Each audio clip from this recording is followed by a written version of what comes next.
Before we begin this journey together, I want you to take a moment, just one moment. Let your shoulders drop.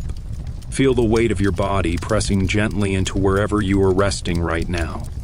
There is nowhere else you need to be, nothing else you need to do. For the next little while, the world outside can wait. It will still be there tomorrow. But tonight, right now, this time belongs to you. Take a slow breath in, hold it for just a second, and let it go. Feel how your body softens with that release. That is all you need to do. Just breathe, just listen. Just let yourself drift along with the words, like a leaf floating on a quiet stream. This is a story about a traveler, someone not so different from you, someone who carried the weight of many days, many responsibilities, many thoughts that circled endlessly like birds that could not find a place to land. And this is the story of how they found rest, true rest, the kind that seeps into your bones and makes everything feel soft and safe and still. So settle in. Let your eyes grow heavy if they wish. You do not need to remember every word. You do not need to follow every detail.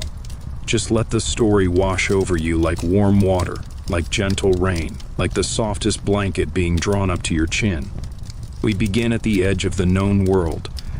The traveler stood at the boundary where the familiar ended and the unknown began.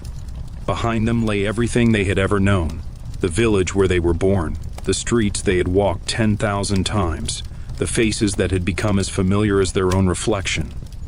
The morning market with its calls and colors, the evening bells that marked the ending of each day, the small house with the blue door where lamplight glowed golden through the windows on cold nights.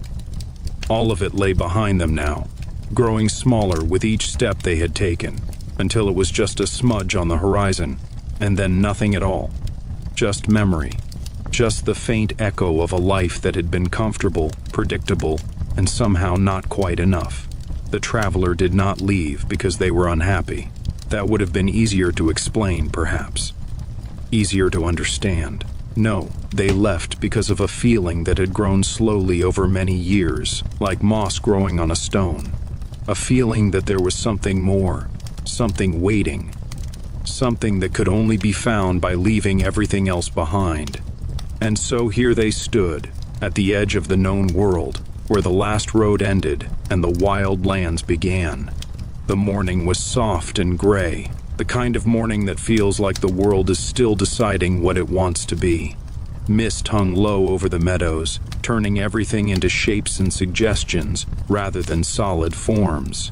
The grass was wet with dew, and each step the traveler took left dark footprints that slowly filled back in, as if the earth itself was erasing the evidence of their passage. There was no path here. That was the first thing the traveler noticed.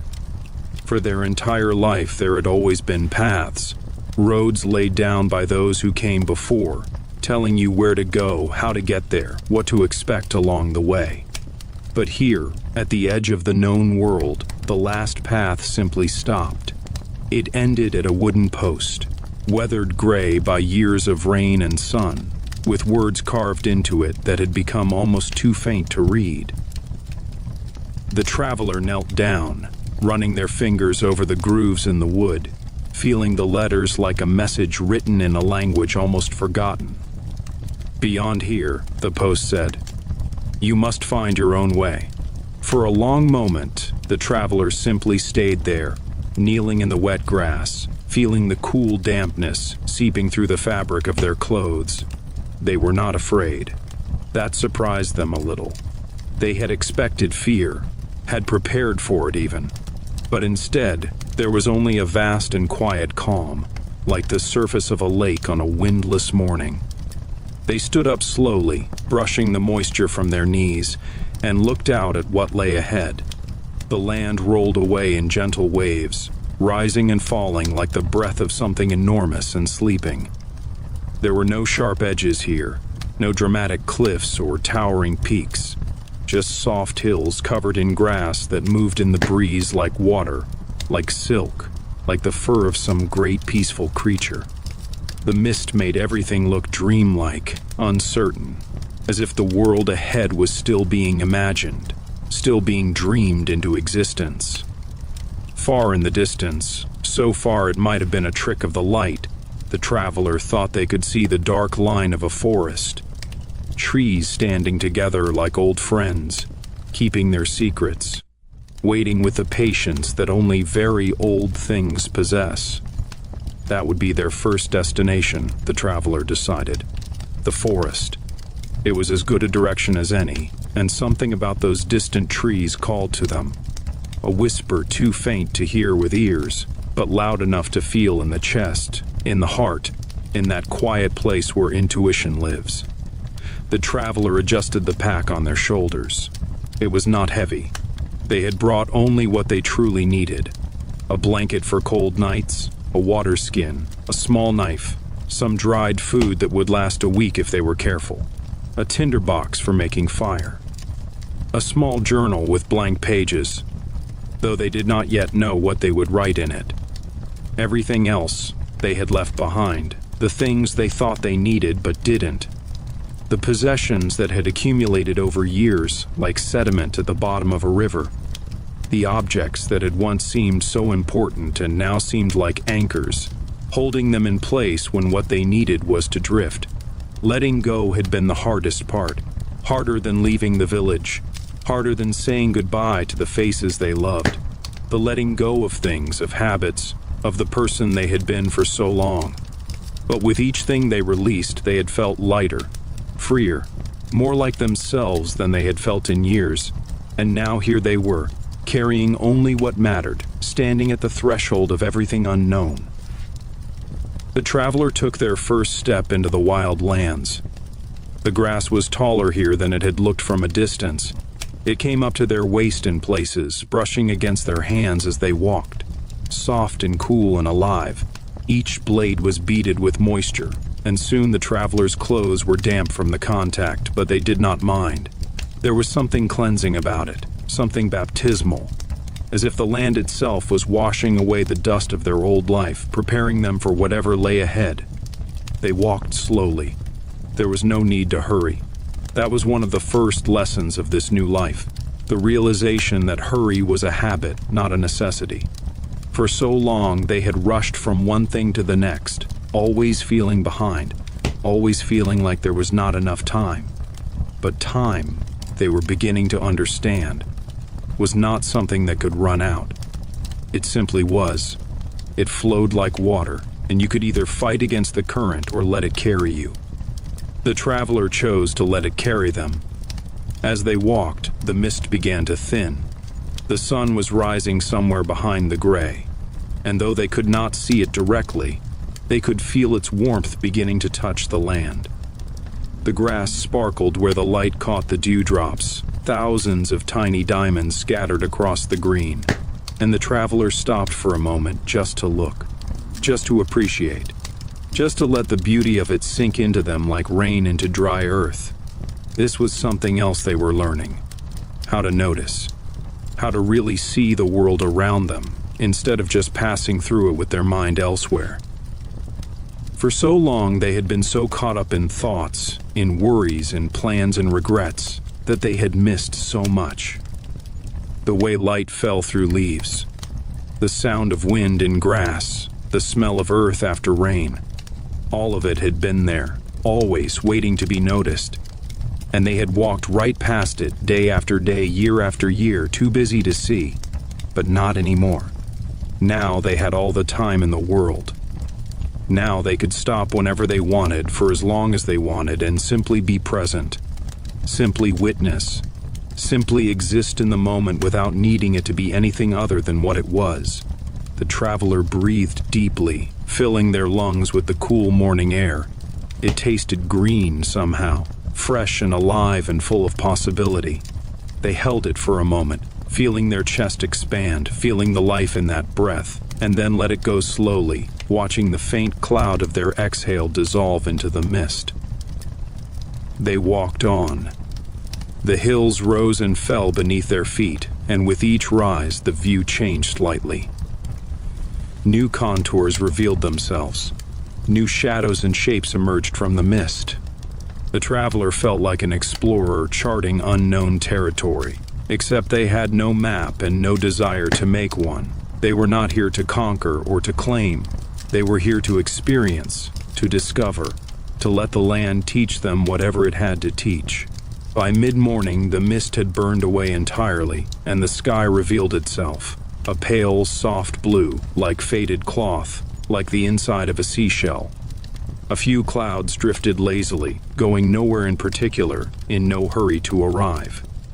The traveler watched them for a while, lying on their back in the grass, feeling the earth solid and supportive beneath them. The clouds looked like things, if you watched them long enough. That one there looked like a sleeping cat, curled into itself. That one looked like a ship, with billowing sails. That one looked like nothing at all, just a wisp, just a suggestion, just the sky dreaming out loud. The traveler smiled. When was the last time they had watched clouds? When was the last time they had allowed themselves such simple, pointless pleasure? They could not remember. It had been too long. Far too long. They stayed there for a while, just watching, just breathing, just being. The grass made a soft bed beneath them, and the sun was warm on their face, and there was nowhere they needed to be. No schedule to keep, no obligations waiting, just this moment, stretching out in all directions like the land itself, vast and open and free. Eventually they rose and continued walking. The forest was closer now. They could see individual trees, not just a dark mass but distinct shapes, some tall and straight, some twisted and gnarled, some leaning against each other like old friends sharing secrets. The trees had silver bark, the traveler noticed. It caught the light and shimmered, giving the whole forest an otherworldly quality, as if it belonged to a dream rather than waking life. As they drew closer, the traveler began to hear the forest before they reached it. The sound of wind moving through leaves, a soft, rushing whisper that rose and fell like breath. The call of birds, high and sweet, singing songs that had no words but needed none. The creak of branches, the rustle of undergrowth, the thousand small sounds that together made up the voice of the forest. The traveler paused at the edge of the trees, looking up at the canopy above. The leaves were a deep green, almost black in the shadows, but where the sunlight filtered through, they glowed like stained glass, like emeralds, like the memory of summer captured and held. There was a threshold here, too, not marked by a post or a sign, but felt nonetheless. The boundary between the open meadows and the enclosed forest, between light and shadow, between one world and another. The traveler took a breath and stepped across. Inside the forest, everything changed. The light was different, softer, filtered, dappled. The air was different, cooler, damper, rich with the smell of earth and decay and growth. The sound was different, muffled, intimate, as if the trees absorbed the noise of the outside world and replaced it with their own quiet music. The traveler walked slowly, their footsteps cushioned by years of fallen leaves. The ground was soft here, springy, alive with the slow work of decomposition and renewal. Mushrooms grew in clusters at the base of trees, pale and strange, like visitors from another world. Ferns unfurled their delicate fronds, reaching toward whatever light they could find. Moss covered everything, rocks, roots, fallen logs, a carpet of green so soft it looked like velvet.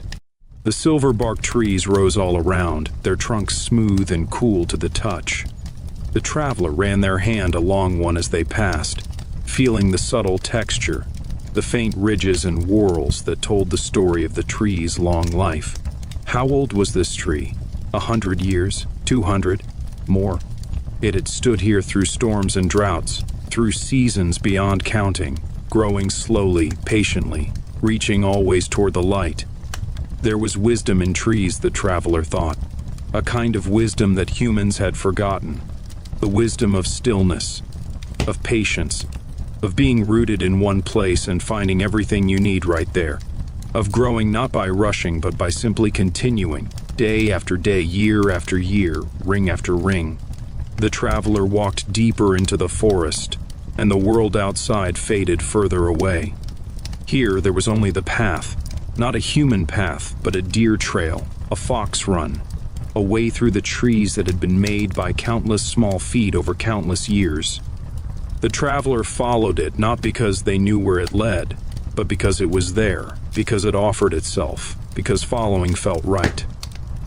The light grew dimmer as the canopy thickened overhead.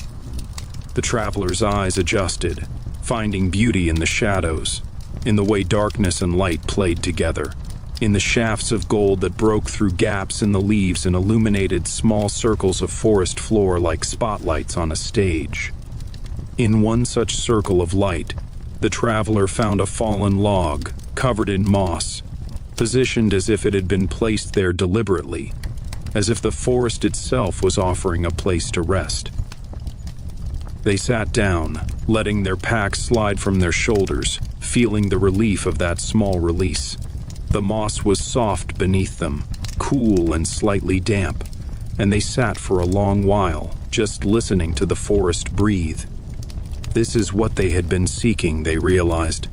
Not a place exactly, not a destination, but this feeling, this sense of being held by something larger than themselves, this peace that came not from achieving or acquiring, but simply from being present, from paying attention, from letting go of everything that did not matter and sinking into everything that did.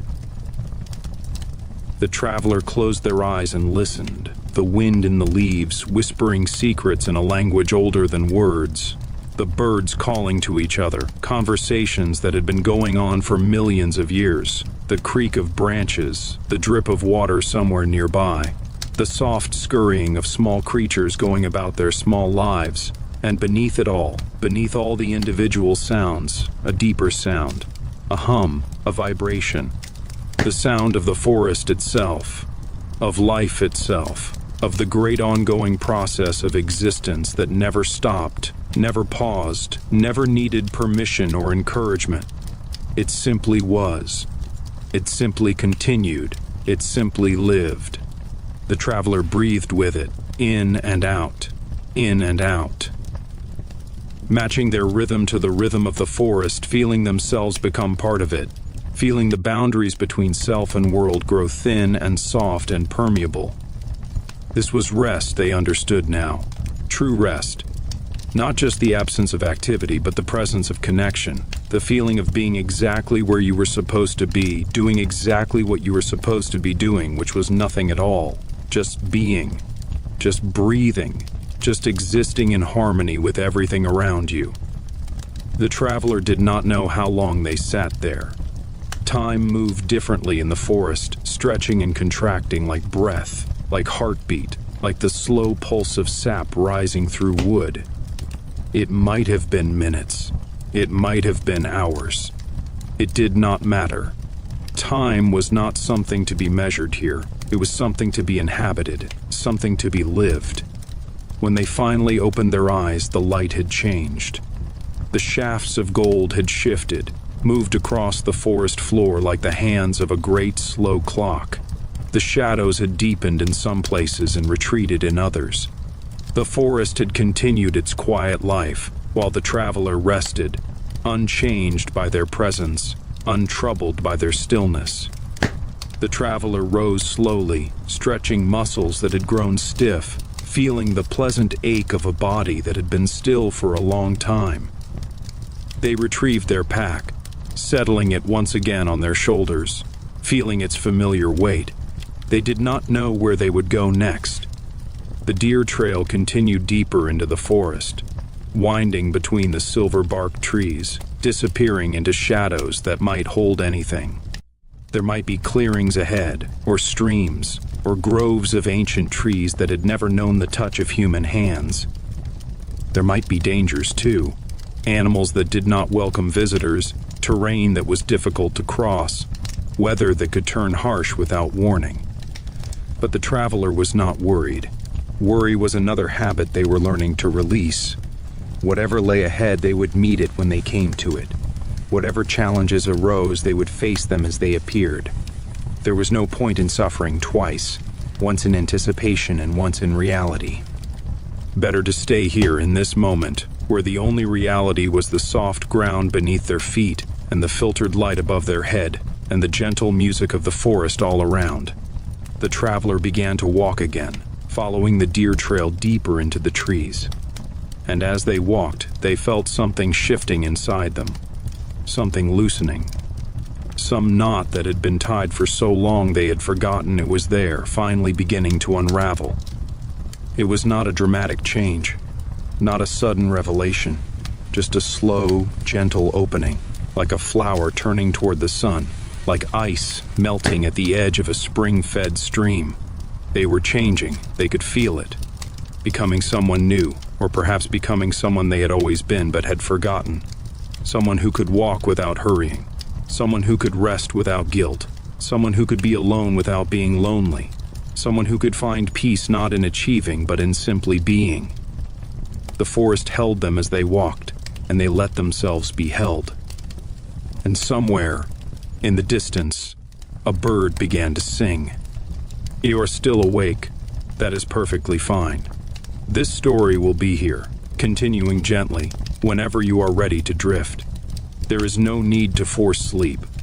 It will come when it comes, like dawn, like spring, like all things that cannot be rushed. For now, just rest. Just breathe. Just let yourself be carried by the words, by the rhythm, by the soft and steady flow of this journey we are taking together. And if your eyes are growing heavy, if you can feel sleep beginning to pull at the edges of your awareness, that is good too. Let it come. Let it take you. You are safe here. You are held. And the story will continue, whether you are awake to hear it or dreaming your own dreams in the spaces between the words. Rest now. Rest deeply. Rest well. The traveler moved deeper into the forest, and with each step, the world they had left behind grew fainter, like a dream fading in the morning light. The silver-barked trees rose around them like silent guardians, their branches interweaving overhead to create a living ceiling of green and shadow. The light that filtered through was soft and gentle, touching everything with a quality that seemed almost sacred, almost holy, as if this place existed outside of ordinary time. The deer trail wound between the trees, sometimes clear and easy to follow, sometimes fading into the undergrowth until it was barely more than a suggestion, a feeling, an intuition of where to go next. The traveler did not mind when the path grew faint. They were learning to trust something other than their eyes, learning to feel their way forward, to let their feet find the ground that wanted to be walked upon, to move not with purpose but with presence. The forest floor was a tapestry of textures and colors, fallen leaves in shades of brown and gold and deep burgundy, layered over years until they formed a soft carpet that cushioned every footfall. Moss in countless shades of green, from pale sage to deep emerald, covering rocks and roots and the bases of trees like velvet blankets. Ferns with fronds that uncurled in spirals, reaching toward the scattered light. Their shapes so perfect they seemed designed by an artist with infinite patience and infinite care. The traveler paused to examine one of these ferns, kneeling down to look closely at the delicate structure of its leaves. Each frond was made up of smaller fronds, and each of those was made up of smaller ones still, patterns repeating at every scale, a universe of complexity contained in a single plant. How many times had they walked past ferns without seeing them? How many miracles had they ignored in their hurry to get somewhere else? They stayed there for a long moment, just looking, just appreciating, letting the beauty of this small thing fill them up. There was no need to take anything from this moment, no need to photograph it or write about it or tell anyone else. It was enough just to witness, just to be present. Just to let the fern be a fern and themselves be themselves, two living things sharing a moment of quiet recognition. When they rose and continued walking, they felt lighter somehow, as if the act of paying attention had released something, had opened some channel through which peace could flow. The sound of water reached them before they saw its source, a gentle trickling, musical and constant, weaving through the other sounds of the forest like a silver thread through green cloth. The traveler followed the sound, letting it guide them off the deer trail and through a thicket of young trees whose branches brushed against their arms and face like gentle fingers. And then they emerged into a clearing, and the source of the sound revealed itself. A stream flowed through the heart of the forest, clear and cold and alive with light. It was not wide, perhaps 10 feet across at its widest point, but it moved with a purpose and a grace that made it seem larger, more significant, as if it carried not just water but meaning, not just current but story. The stream bed was lined with smooth stones in shades of gray and brown and pale gold, and the water flowed over them with a sound like laughter, like whispered secrets, like a lullaby sung by the earth itself. The traveler stood at the edge of the stream and simply watched. The water was so clear they could see every stone on the bottom, could see the way the light refracted and danced, could see the occasional flash of silver that might have been a small fish or might have been nothing more than a trick of the light.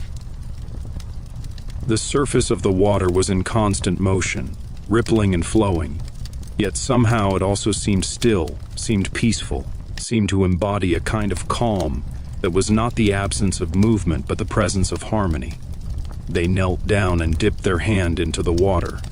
It was cold, colder than they expected, and the shock of it traveled up their arm and into their chest, waking something that had been sleeping. They cupped their hand and brought the water to their lips, drinking deeply, tasting the minerals in the earth and the long journey this water had taken from wherever it began to this moment, this place, this meeting between traveler and stream. The water tasted like the forest, like stone and moss and the slow patience of growing things. It tasted like time itself, like the years and decades and centuries that had shaped this land, carved this stream bed, polished these stones until they were smooth as glass. The traveler drank again and again, until their thirst was satisfied and their body felt renewed, refreshed, as if the water had washed them clean not just on the outside but on the inside too. They sat back on their heels and looked around the clearing. The stream had created a small open space in the forest, a gap in the canopy where sunlight could reach the ground. Wildflowers grew here, small purple blossoms and tiny white stars and delicate yellow cups that nodded in the faint breeze. Butterflies moved among them, their wings catching the light, their flight paths random and beautiful and utterly without purpose, except to be exactly what they were. The traveler decided to rest here for a while. They found a flat rock at the edge of the stream, large enough to sit on comfortably, warmed by the sun that reached this small clearing. They removed their pack and set it aside, then settled onto the rock, feeling its solid warmth beneath them, feeling the mist from the stream cool on their face. For a long time, they simply sat and watched the water flow. There was something hypnotic about moving water, something that drew the eye and held it, that quieted the mind and soothed the spirit.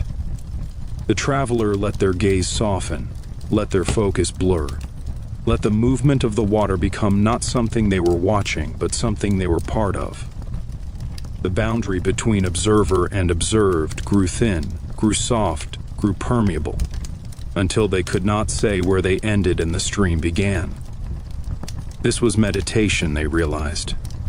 Not the formal kind, with crossed legs and closed eyes and careful attention to breath, but something more natural, more organic. The kind of meditation that happened when you simply gave yourself over to the world, when you stopped trying to control your experience and let experience wash over you like water over stone. The thoughts that had been circling in their mind, the worries, the plans, the memories, the regrets, began to slow. They did not disappear entirely. They were still there, like fish in the stream, visible but not demanding attention. The traveler watched them pass without grasping, without pushing away, without needing them to be anything other than what they were. Just thoughts, just mental events. no more solid or permanent than the ripples on the water's surface. And in the spaces between the thoughts, something else emerged. A stillness, a presence, a sense of being that was deeper than thinking, older than language, more fundamental than any story they had ever told themselves about who they were or what they needed. This was what they had been seeking, the traveler understood. Not a place, not an achievement, not an answer to any question. Just this moment of pure being, this experience of existing without the constant commentary of the mind, this taste of the peace that was always there beneath the surface, waiting to be noticed. The sun moved across the sky, and the light in the clearing changed, and the travelers sat on their rock by the stream, breathing, being, letting time flow past them like water. At some point, they became aware of another presence in the clearing. Not a threat, they felt no fear, no alarm, but a gentle awareness that they were no longer alone. They turned their heads slowly, not wanting to startle whatever had joined them, and saw a deer standing at the edge of the trees. It was a doe, her coat the soft brown of autumn leaves, her eyes large and dark and filled with a calm intelligence. She stood perfectly still, watching the traveler with an attention that felt almost human, almost knowing. For a long moment, neither of them moved. They simply regarded each other across the clearing, two living beings meeting in a place where meetings were rare. The traveler felt something pass between them. Not words, there were no words for this, but a recognition, an acknowledgement, a silent agreement that they were both guests here, both travelers in their own way, both seeking whatever it was that brought creatures to quiet places where water flowed and light filtered through leaves. Then the doe lowered her head and began to drink from the stream. The traveler watched her, feeling privileged to witness this ordinary miracle, this simple act of a wild creature taking what it needed from the world. The doe drank for a long time, her throat moving with each swallow, her ears rotating slowly to catch any sound of danger. But she did not seem afraid. She seemed at peace. She seemed to know that this place was safe, that this moment was good, that there was nothing to fear from the strange creature sitting on the rock nearby. When she had finished drinking, the doe raised her head and looked at the traveler once more. Then, without hurry, she turned and walked back into the forest, her hooves making almost no sound on the soft ground, her body disappearing into the shadows between the trees until she was gone, as if she had never been there at all.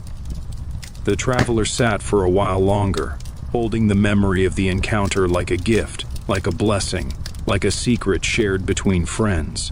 Then they rose, retrieved their pack, and prepared to continue their journey.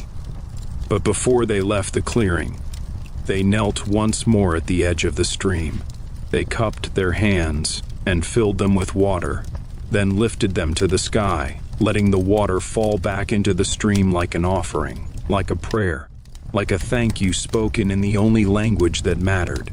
The stream accepted the offering without comment, continuing its endless flow toward wherever it was going, carrying with it the memory of this moment, this meeting, this small act of gratitude performed by a traveler who was learning slowly how to be at home in the world. The afternoon light grew golden as the traveler continued through the forest. The silver-barked trees seemed to glow in this light, their trunks luminous, their leaves catching the sun and holding it like captured fire. The air was warm but not hot, carrying the scent of pine and earth and the faint sweetness of flowers blooming somewhere out of sight. The traveler walked without hurrying, letting their pace match the rhythm of the forest, the slow pulse of life that moved through everything here. They noticed things they would have missed if they had been walking faster. A spider web strung between two branches, its threads catching the light like strings of diamonds. A mushroom pushing up through the leaf litter, its cap a deep red spotted with white. A beetle making its patient way across a fallen log, its shell gleaming like polished metal. Each of these small things felt like a gift. Each observation felt like a conversation, a moment of connection between the traveler and the world they were moving through. They were not separate from this place, they realized. They were part of it, made of the same stuff, animated by the same force, participating in the same great dance of existence that had been going on since the beginning of time and would continue long after they were gone. This thought, which might once have seemed sad or frightening, now felt comforting. To be part of something so much larger than yourself, to know that your life, however small, was woven into the fabric of everything, to understand that you did not need to be important or special or remembered. You just needed to be here, now, fully present, fully alive, fully engaged with the miracle of existence. The traveler walked on, and the forest walked with them. As the sun began to sink toward the horizon, the light changed again, becoming softer, more diffuse, taking on the quality of honey, of amber, of old gold. The shadows lengthened, stretching across the forest floor like dark fingers reaching toward the coming night. The birds that had been singing all day began to quiet, their songs replaced by the softer sounds of evening, the chirp of crickets beginning to wake, the rustle of nocturnal creatures beginning to stir. The traveler knew they would need to find a place to sleep soon. The forest at night would be dark, truly dark, in a way that the village had never been. There would be no street lamps here, no windows glowing with candlelight, no moon visible through the thick canopy of leaves. Just darkness, deep and complete, and whatever sounds and movements the night might bring. But the traveler was not afraid. Fear, like worry, was a habit they were learning to release. The forest had shown them nothing but kindness today. The stream had given them water. The doe had given them companionship. The trees had given them shade and beauty and a path to follow. Why would the night be any different? Why would the darkness hold anything but more gifts, more lessons, more opportunities to trust and to grow? They began to look for a suitable place to make camp, not a clearing that would leave them too exposed, but perhaps a hollow between the roots of a large tree, or a natural shelter formed by fallen branches, or a soft bed of moss where they could lay their blanket and rest their head. They found it as the last light was fading from the sky. A massive tree, older than any they had seen, its trunk so wide that 3 people could not have joined hands around it.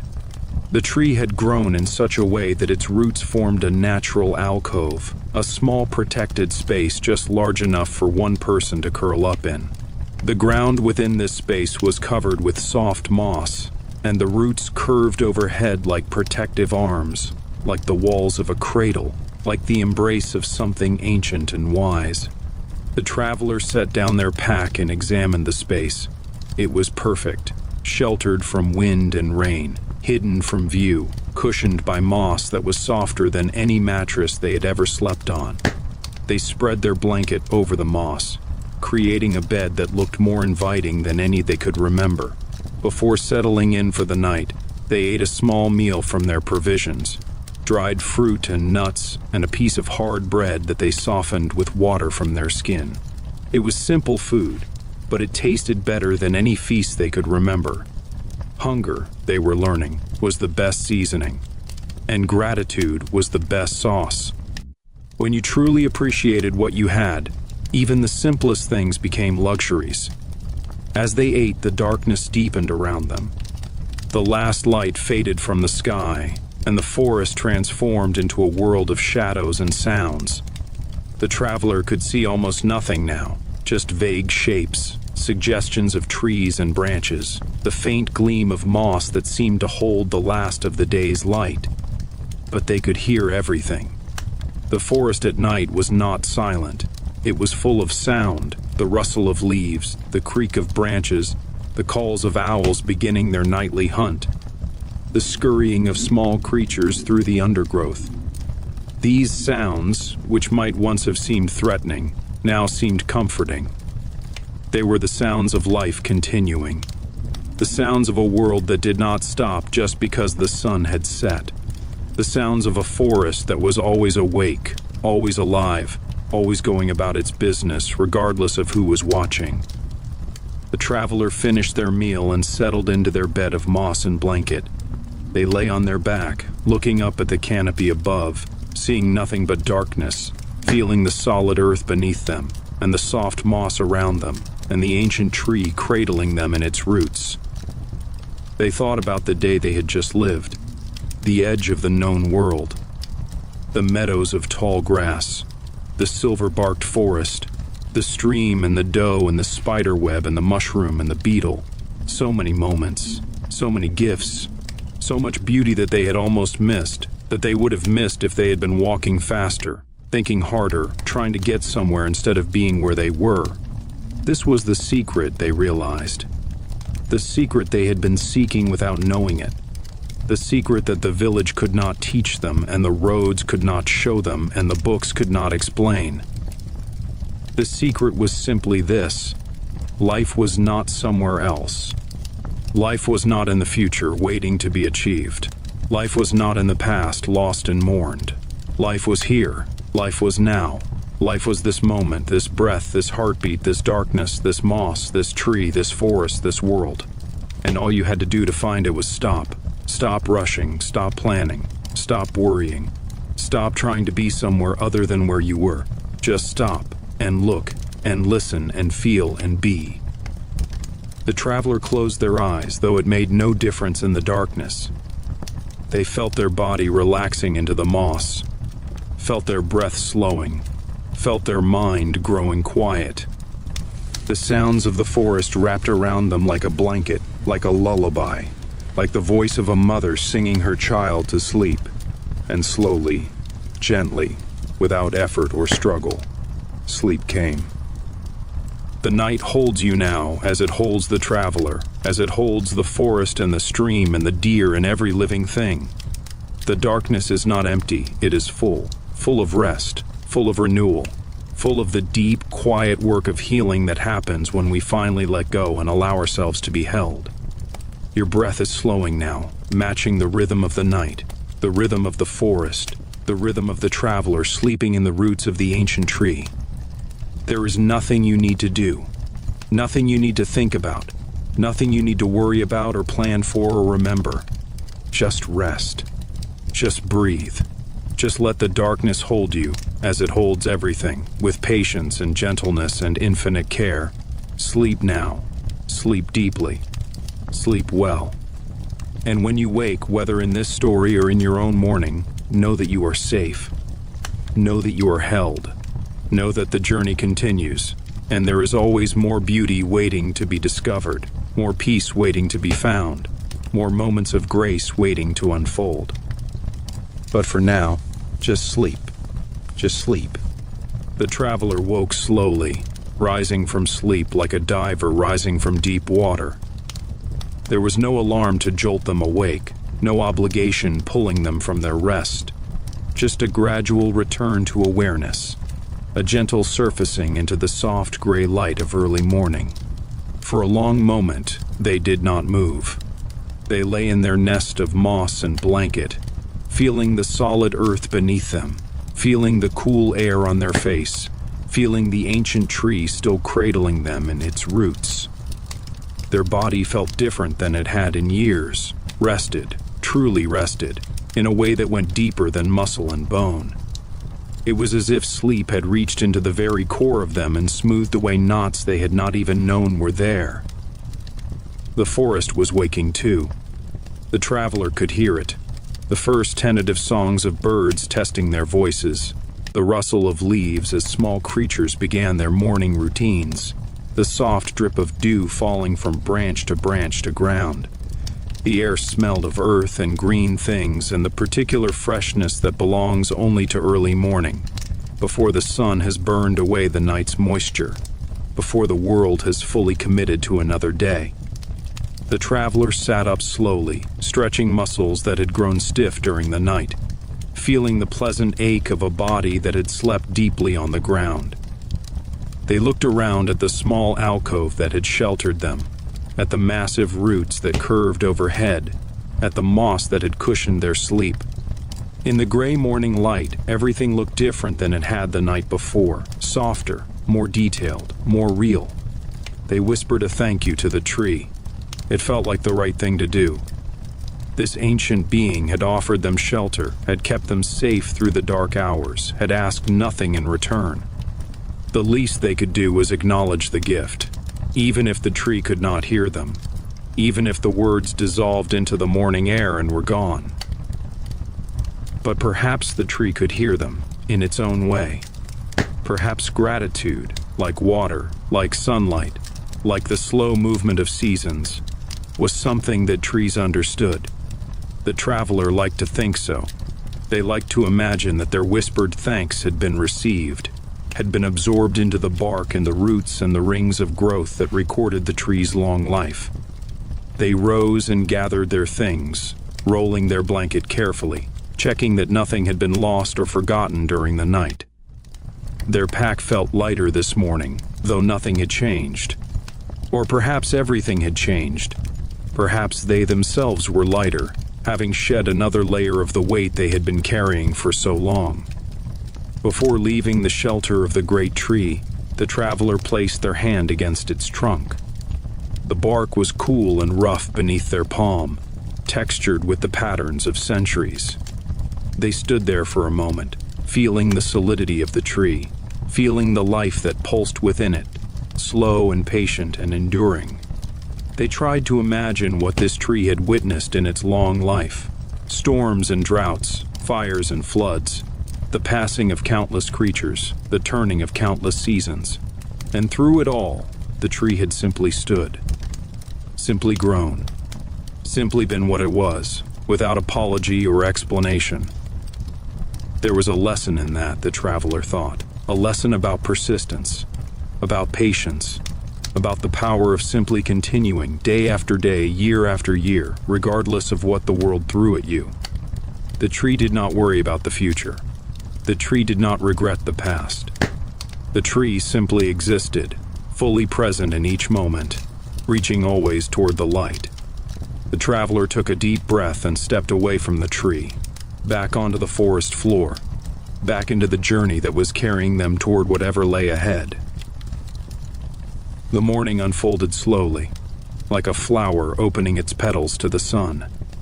The gray light gradually warmed, taking on hints of gold and rose as the sun climbed higher, though the traveler could not see it directly through the canopy of leaves. The forest seemed to brighten from within, as if the trees themselves were generating light, as if the green of the leaves was a kind of fire, cool and gentle and alive. The traveler walked without a destination, following whatever path presented itself, trusting that the forest would lead them where they needed to go. Sometimes the path was clear, a deer trail, a gap between trees, a natural corridor through the undergrowth.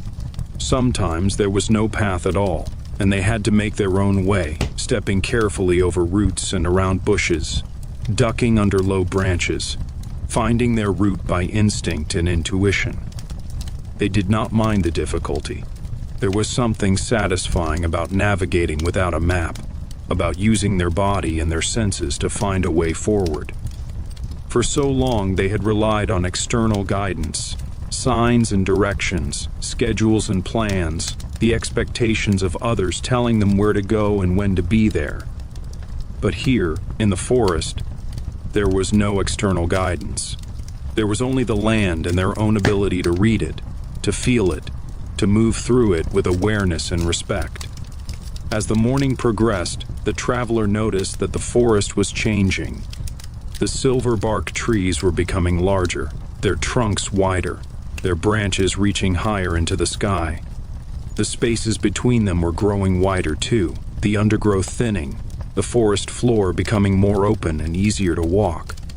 It was as if they were entering a different part of the forest, an older part, a place where the trees had been growing undisturbed for centuries. And then, without warning, they stepped into the grove. It was not a clearing exactly. The canopy still closed overhead, filtering the light into soft green shadows. But the trees here were different from any the traveler had seen before. They were massive, so massive that the traveler could not comprehend their size at first, could not fit them into any category of tree they had ever known. Each trunk was wider than a house, wider than the village square, wider than anything they had ever imagined a living thing could be. The bark was not silver here, but deep brown, almost black, furrowed with ridges and valleys that looked like the wrinkles on an ancient face. The traveler stopped walking and simply stared. These trees were old. Not just old in the way that the silver bark trees were old, not just decades or centuries. These trees were ancient. They had been growing here since before the village existed, before the roads were built, before humans had come to this land at all.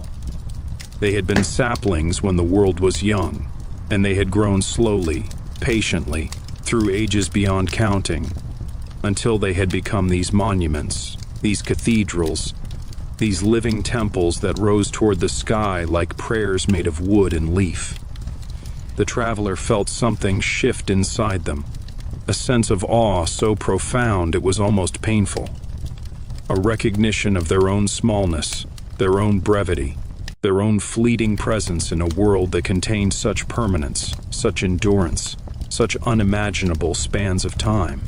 They were nothing compared to these trees. A mayfly, a spark, a single breath in a life that had been breathing for millennia. And yet somehow this recognition did not diminish them.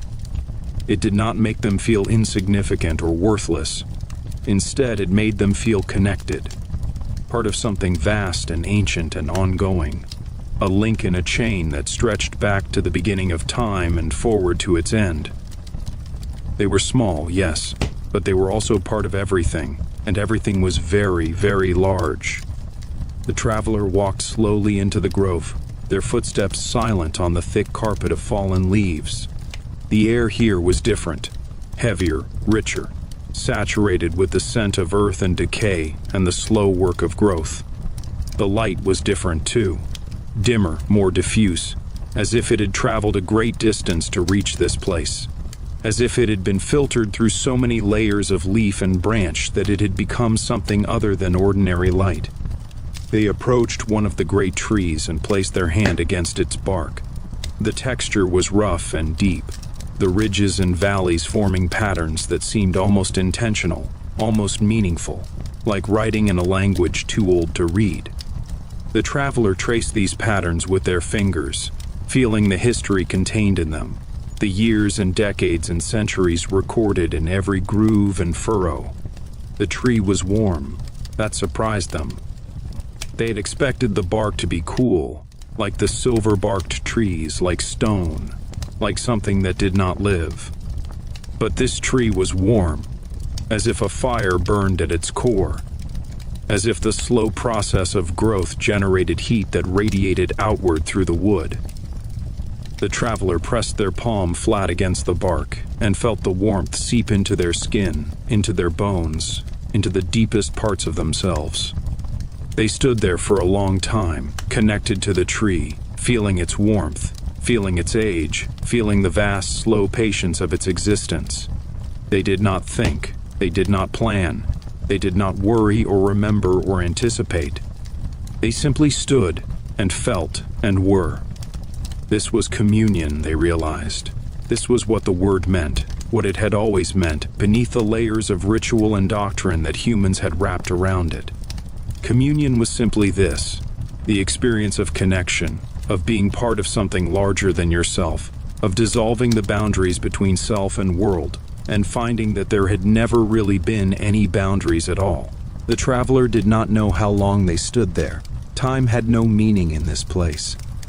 The grove existed outside of time, or perhaps it contained all of time, every moment that had ever been or ever would be, compressed into the rings of these ancient trees, recorded in the patterns of their bark, held in the silence that filled the spaces between them. When they finally stepped back from the tree, they felt changed. Not dramatically, not suddenly, but deeply. Something had shifted at the very foundation of their being. Some question they had not even known they were asking had been answered. Some hunger they had not even known they were feeling had been fed. They looked around the grove with new eyes. The other great trees stood in their places, silent and patient, witnesses to everything and judges of nothing. The light filtered down through the canopy, soft and green and holy. The air was still, so still that the traveler could hear their own heartbeat, could hear the blood moving through their veins, could hear the quiet hum of their own existence. They were alive.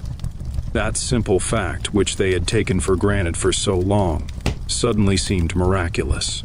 They were alive, here, now, in this place, in this moment. Their heart was beating, their lungs were breathing, their eyes were seeing, their skin was feeling. They were a living thing in a world full of living things, connected to everything, part of everything, belonging to everything. The traveler sat down at the base of the great tree, leaning their back against its warm bark, letting it support them as they had let the moss support them the night before. They did not need to go anywhere. They did not need to do anything. They could simply sit here, in this grove, in this moment, and let existence be enough. The hours passed like clouds across a summer sky, slowly, peacefully, without urgency or destination. The traveler sat against the great tree and watched the light change, watched the shadows shift, watched the small movements of life that continued even in this ancient, silent place. A beetle crawled across the leaf litter, its shell gleaming like a jewel. A bird landed on a branch high above, sang a few notes, and flew away. A breeze stirred the canopy, making the leaves whisper secrets to each other in a language older than words. The traveler thought about their life before this journey, the village, the routines, the endless cycle of work and rest, obligation and escape. They had been so busy, always so busy, filling every moment with activity, with purpose, with the illusion of productivity. They had believed that busyness was virtue, that rest was laziness, that their worth was measured by what they accomplished rather than by who they were. But here in this grove, those beliefs seemed absurd. The great trees accomplished nothing, in the human sense of the word. They did not build or create or produce. They simply grew. They simply existed. They simply were. And in their being, they were more magnificent, more valuable, more worthy of awe than anything the traveler had ever accomplished in their busy, productive life.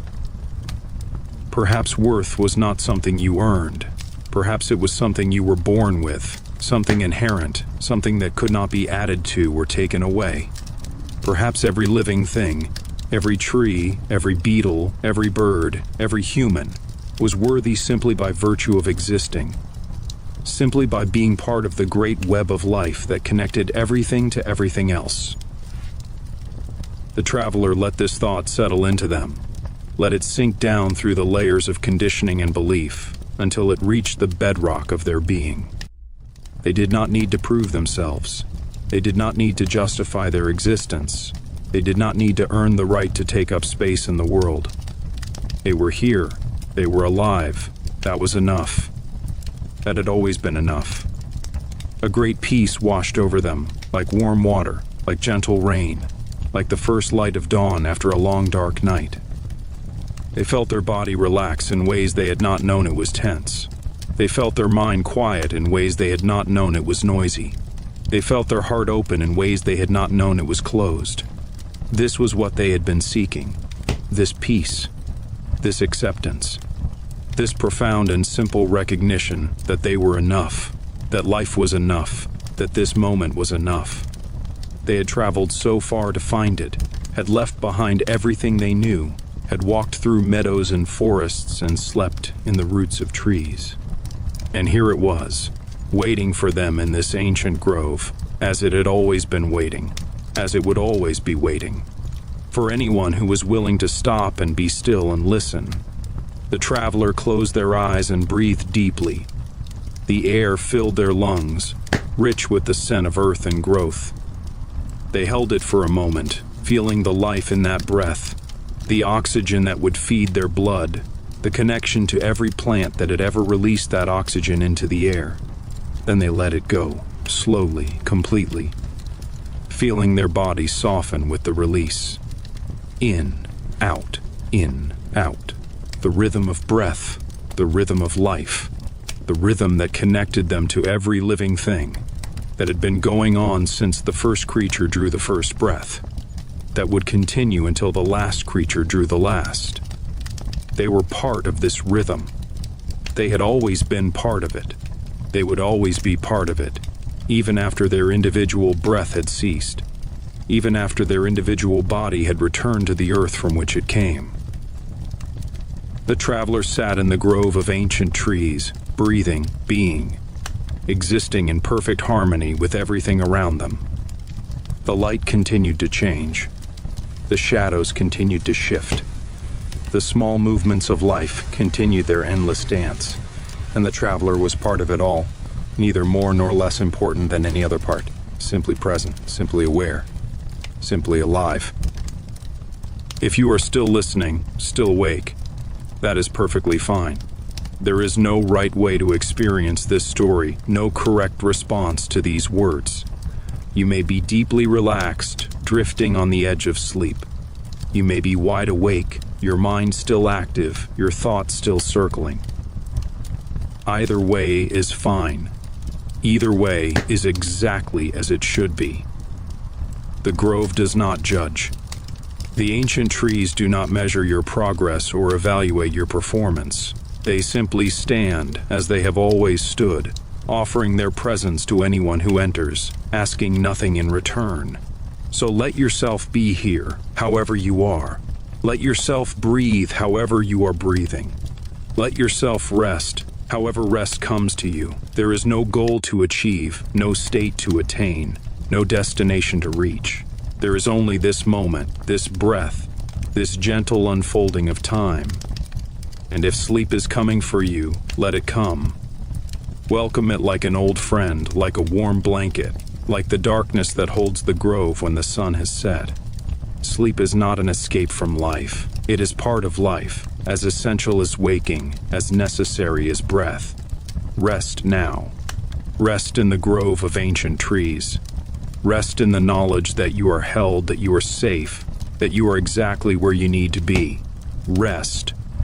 The traveler left the grove of ancient trees as the afternoon light began to soften, carrying with them something that could not be seen or measured but was nonetheless real. A quietness had settled into their bones. A stillness had taken root in their chest. They walked differently now, not slower exactly, but more deliberately. Each step placed with awareness, each movement made with intention. The forest gradually changed around them as they walked. The massive ancient trees gave way to younger growth, still old by human standards, but saplings compared to the giants they had left behind. The canopy lowered, the undergrowth thickened, and the light that filtered through took on a warmer quality, touched with gold and amber, as the sun continued its slow descent toward the horizon. The traveler did not know where they were going. They had stopped trying to know. Direction had become less important than presence, destination less important than journey. They simply walked, following the contours of the land, letting their feet find the paths that wanted to be walked, trusting that wherever they ended up would be exactly where they needed to be. The ground began to slope downward, gently at first, so gently that the traveler barely noticed, but then more steeply, the descent becoming unmistakable. They were leaving the high forest, moving down towards something, a valley perhaps, or a river basin, or some other low place where water gathered and life flourished in different ways. The trees began to thin as they descended, and glimpses of sky appeared between the branches. Not the filtered green light of the deep forest, but actual sky, pale blue fading to gold, streaked with the first pink clouds of approaching sunset. The traveler paused at one of these openings and looked out, trying to see what lay ahead. And then the forest ended, and they saw it. A valley spread out below them, so beautiful that the traveler's breath caught in their throat. It was not large, perhaps a mile across at its widest point, but it was perfect in its proportions, perfect in its composition, as if it had been designed by an artist with an unerring sense of harmony and balance. Hills rose on all sides, covered with trees that were just beginning to turn with the first hints of autumn color, touches of gold and orange among the green. A river wound through the center of the valley, its water catching the evening light and throwing it back in fragments of silver and gold. Meadows of tall grass lined the riverbanks, and wildflowers dotted the slopes, purple and white and yellow, nodding gently in the breeze. The traveler stood at the edge of the forest and simply looked. They had seen beautiful places before. Everyone had. But this was different. This beauty was not dramatic or overwhelming. It did not demand attention or inspire awe through sheer scale or grandeur. Instead, it invited. It welcomed. It offered itself quietly, gently, like a gift given without expectation of return. This was a place where someone could rest. The traveler knew it immediately, felt it in their body before their mind had formed the thought. This valley was a sanctuary, a haven, a place set apart from the troubles and demands of the wider world. Whatever had brought them here, fate, chance, the mysterious guidance of the forest, had brought them to exactly the right place at exactly the right time. They began to descend into the valley, picking their way carefully down the slope, using trees and rocks for support where the ground was steep or uncertain. The evening light grew warmer as they descended, the shadows lengthening, the air taking on the particular quality of the hour before sunset, soft and golden and somehow nostalgic, as if this time of day was always remembering something, always looking back at the day that was ending with a mixture of gratitude and gentle sorrow. By the time they reached the valley floor, the sun was touching the tops of the western hills, preparing to slip behind them and leave the world to twilight and stars. The traveler walked through the tall grass of the meadow, feeling it brush against their legs, hearing the soft swish of their passage, smelling the green scent of growing things mixed with the sweeter scent of flowers. The river was closer now. They could hear it, not the rushing sound of fast water, but a gentler music, the sound of a river that had found its pace, that was in no hurry to reach wherever it was going. The traveler followed the sound, drawn to it as they had been drawn to the stream in the forest, knowing that water meant life, meant rest, meant a place to stop and be still. They emerged from the tall grass onto the riverbank, and the river revealed itself fully.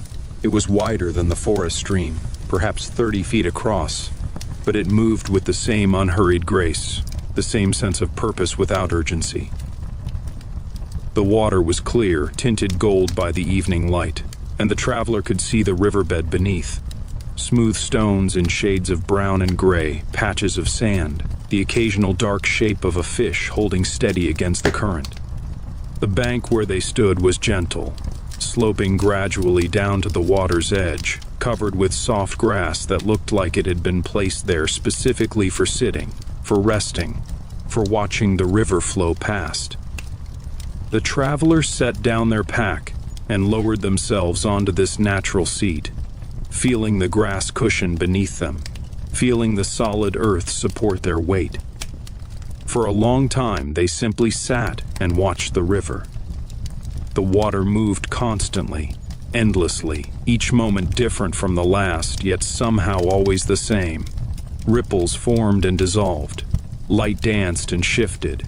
The current carried leaves and twigs and other small debris downstream, each piece following its own path, spinning and turning, and eventually disappearing around the bend. The traveler watched it all with the same quiet attention they had brought to the grove, the same willingness to simply observe without needing to understand or control or change. The sun sank lower, touching the hilltops, then slipping behind them, leaving the sky awash in color. Pink and orange in deep rose, fading to purple at the edges, the first stars beginning to appear in the east like tiny holes in a darkening curtain. The river caught these colors and held them, becoming a mirror of the sky, a ribbon of light winding through the darkening valley. The traveler felt a deep contentment settling over them. Not happiness, exactly. Happiness was too active a word, too dependent on circumstances. This was something quieter, something more fundamental. A sense of rightness, A feeling that they were exactly where they were supposed to be, doing exactly what they were supposed to be doing, which was nothing at all. Just sitting, just watching, just being present as the day ended and the night began. They thought about making camp, about finding food, about the practical necessities of survival. But these thoughts passed through their mind without taking hold, like the leaves floating past on the river. There would be time for practicalities later. Right now, there was only this: the river, the sky, the fading light, the first cool breath of evening air. The stars emerged slowly, one by one, then in clusters, then in countless multitudes until the sky was filled with them, a vast dome of light arching over the dark valley. The traveler lay back on the grass, their pack beneath their head, and looked up at this display with wonder that felt both ancient and new. They had seen stars before, of course. Everyone had. But in the village, the stars had always been dimmed by lamplight, obscured by smoke, reduced to a handful of bright points in a washed-out sky.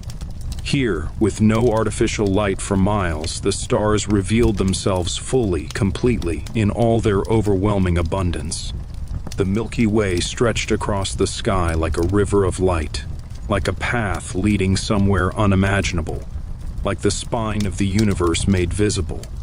The traveler tried to count the stars and quickly gave up. There were too many. Thousands.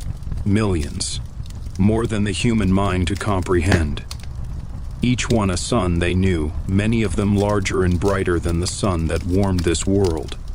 Each one impossibly far away, so far that the light reaching their eyes had been traveling for years, decades, centuries. Some of those stars might not even exist anymore, might have exploded or collapsed or simply burned out long ago. But their light was still arriving, still making the journey across the void, still reaching this small valley on this small world where a single traveler lay on their back in the grass and looked up in wonder. The scale of it was impossible to grasp. The traveler did not try. Instead, they let the impossibility wash over them, let it dissolve the boundaries of their small self, let it expand their sense of what existence meant and what their place in it might be. They were tiny, insignificant, a speck on a speck in an ocean of specks. And yet they were here. They were conscious. They were able to look up at this vast universe and feel wonder, feel awe, feel connection to something so much larger than themselves. That was the miracle, they realized. Not the stars themselves, magnificent as they were, but the fact that there was someone here to see them, someone to appreciate them, someone to lie in the grass and feel their heart expand with the beauty of it all. Consciousness was the miracle. Awareness was the gift, the ability to experience, to feel, to wonder. That was what made existence meaningful, what transformed a cold and indifferent universe into something that could be loved. The traveler breathed deeply, filling their lungs with the cool night air, feeling their chest rise and fall, feeling the rhythm of their own existence. They were alive, here, now. Under these stars, beside this river, in this hidden valley that they had found or that had found them. They were alive, and that was enough. That was everything. The night deepened around them, and the stars wheeled slowly overhead, tracing their ancient paths across the sky. The river continued its quiet song, a constant backdrop to the silence, a reminder that movement and stillness could coexist, that change and permanence were not opposites but partners in the dance of existence. The traveler did not sleep, not yet. They were too full of wonder, too present to this moment, too unwilling to let it pass without fully experiencing it. They lay in the grass and watched the stars and listened to the river, and felt the cool air on their skin, and simply existed, simply was, simply participated in the ongoing miracle of being alive. Hours passed. The moon rose, a thin crescent, adding its pale light to the starlight, casting faint shadows across the valley.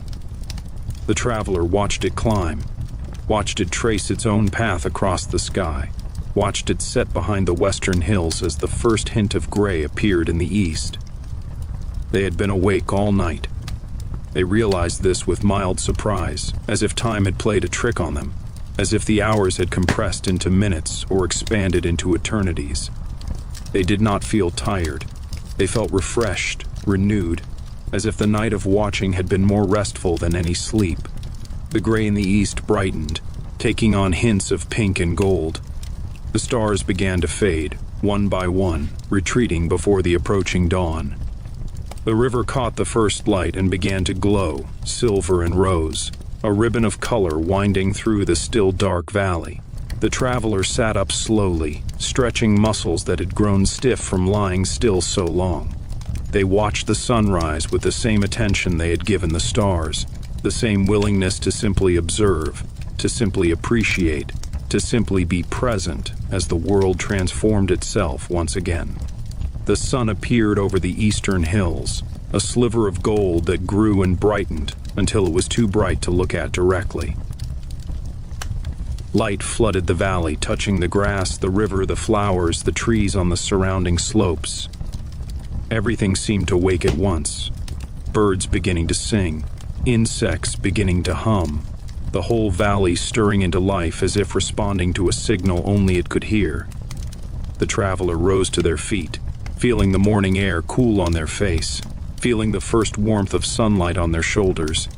They looked around the valley, their valley it felt like now, though they knew it belonged to no one, or perhaps to everyone, or perhaps only to itself. This was where they would stay. The decision came not as a thought but as a knowing, a certainty that arose from somewhere deeper than the mind. This valley had called to them, had welcomed them, had offered itself as a place of rest and renewal. They would accept the offer. They would stay here for a while at least, and let the valley teach them whatever it had to teach. The days that followed were simple and full. The traveler explored the valley slowly, methodically, learning its contours and secrets the way you learn the face of someone you love. They found a small cave in the hillside, dry and sheltered, that would serve as a home. They found berry bushes heavy with fruit, nut trees dropping their harvest, edible plants growing wild along the riverbank. They found a pool where the river widened and slowed, perfect for bathing, the water cold but bearable, leaving them feeling clean and alive. They established routines, not out of obligation, but out of pleasure. Morning walks along the river, watching the mist rise from the water, listening to the birds announce the day. Afternoon rests in the shade of a great oak that grew near their cave, reading the patterns of light and shadow on the ground. Evening swims in the pool, washing away the dust and sweat of the day, floating on their back and watching the sky change colors. They did not think about the village. They did not think about the life they had left behind. Those things existed in another world, another time, another version of themselves that grew more distant with each passing day. Here, in the valley, there was only the present, only this moment, only the endless unfolding of now. The traveler learned to be still in ways they had never been still before. They could sit for hours, watching a single flower, observing the way it moved in the breeze, the way insects visited and departed, the way light played across its petals as the sun moved across the sky. They could lie by the river for an entire afternoon, listening to the water, feeling the grass beneath them, thinking nothing, wanting nothing, simply existing in perfect harmony with everything around them. This was peace. This was what they had been seeking without knowing it. Not an escape from life, but a deeper engagement with it. Not numbness, but heightened sensitivity. Not emptiness, but fullness. A fullness so complete that there was no room for worry or regret or fear. The valley holds you now, as it holds the traveler. The river sings its endless song. The stars wheel overhead in their ancient dance. The grass grows, the flowers bloom, the seasons turn in their eternal cycle. You are part of this. You have always been part of this. The same atoms that make up the stars make up your body. The same water that flows in the river flows in your blood.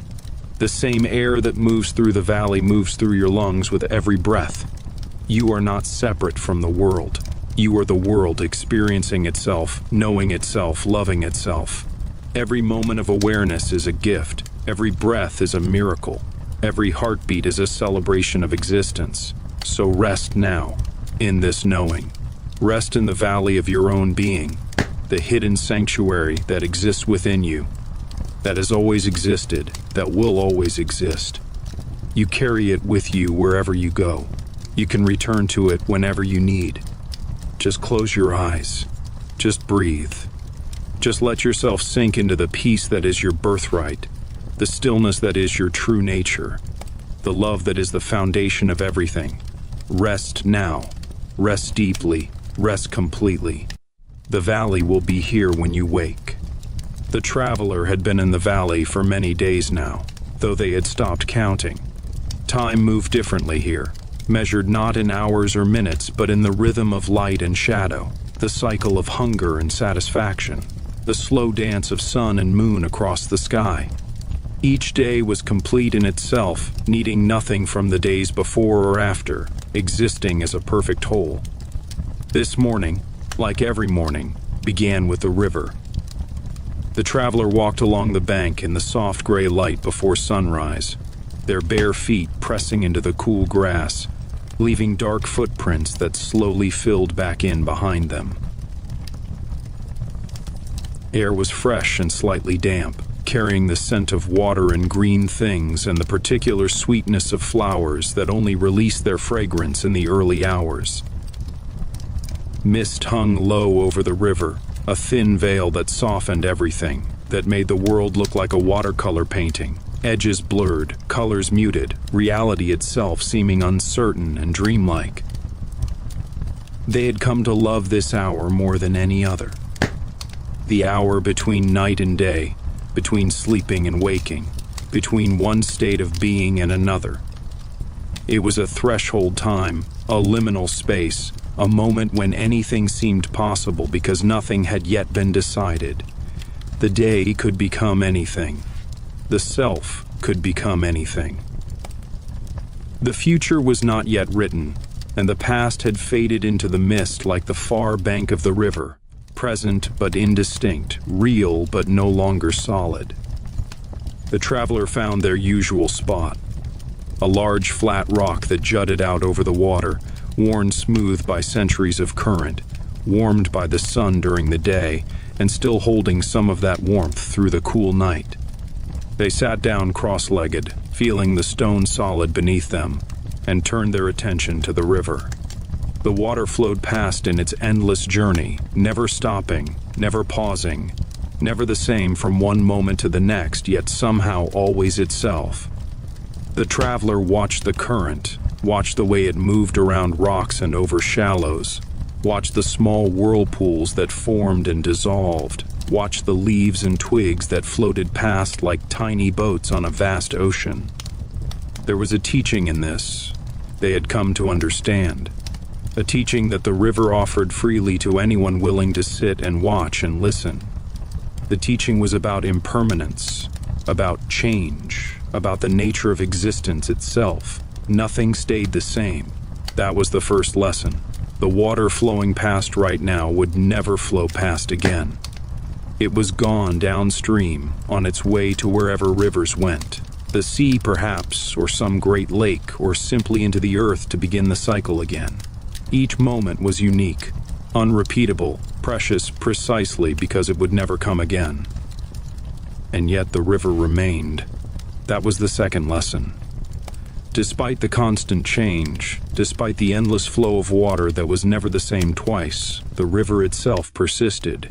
It had been here for thousands of years, would be here for thousands more, a constant presence in a world of flux. Change and permanence were not opposites, the river taught. They were partners. They depended on each other. Without change, there could be no river, just a stagnant pool. Without permanence, there could be no change, just chaos without pattern or meaning. The traveler sat with this teaching, letting it sink into them like water into dry earth. They thought about their own life, their own constant flow of thoughts and feelings and experiences.